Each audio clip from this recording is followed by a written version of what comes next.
Hello friends, welcome back to the many video guys and my YouTube channel guys. Today friends we are going to talk about guys Oppo phone guys phone icon colors. How can we change it? Friends, we want to change guys your phone icon colors. So how can you change it? Today friends I will show you. I will tell you guys this phone icon guys this side guys this icon color. Friends, you want to change. So how can you change it? Today friends I will show you. I will tell you in this video. So friends, now let's see guys, how can we change guys this phone icon colors. So we will on guys our phone setting guys.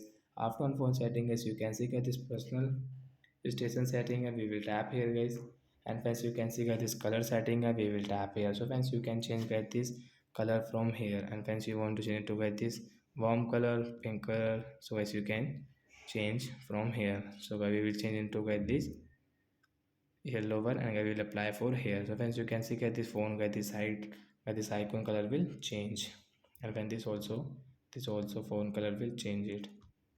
So that's it guys, thanks for watching the video guys. I hope you understood how to change the phone icon color. So bye guys, we will meet on next video.